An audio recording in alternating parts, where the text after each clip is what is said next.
Neuroplasticity বলে একটা বিষয় আছে, সেটা নিয়ে আজকে একটু বলবো। যেমন আমাদের ব্রেনে যদি কোনো ইনজুরি হয় বা স্ট্রোক হয়, তারপরে এই বিষয়টা আসে। সেটা হচ্ছে একটা নিউরনের বিভিন্ন কাজ করে। সেই নিউরন কিন্তু তখন নিউরনের সাথে আরেকটা নিউরনের কানেকশন থাকে। আমাদের ব্রেন নিউরন দিয়েই তৈরি এবং কিছু সাপোর্টিং টিস্যু থাকে।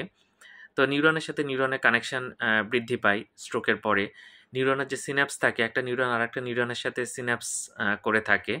তখন সেটা বেড়ে যায়। নিউরনের কার্যক্ষমতাটা একটু চেঞ্জ হয়ে যায়।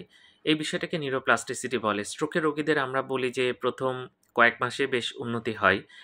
কিন্তু এটা দেখা গেছে কয়েক বছর পরেও উন্নতি হতে থাকে। এটা এই কারণেই হয়, নিউরোপ্লাস্টিসিটির কারণেই হয়। এইটা দেখা যাচ্ছে যে কানেকশনটা চেঞ্জ হয়ে যায়, নিউরনের কার্যক্ষমতাটা কিছুটা চেঞ্জ হয়ে যায় এবং আশেপাশে বিভিন্ন নিউরন থাকে, সেগুলো এসে আবার অ্যাক্টিভ পার্টিসিপেট করে বিভিন্ন কাজে। এই ফলে কিন্তু স্ট্রোকের রোগীদের আস্তে আস্তে উন্নতির দিকে যেতে থাকে। ধন্যবাদ সবাইকে।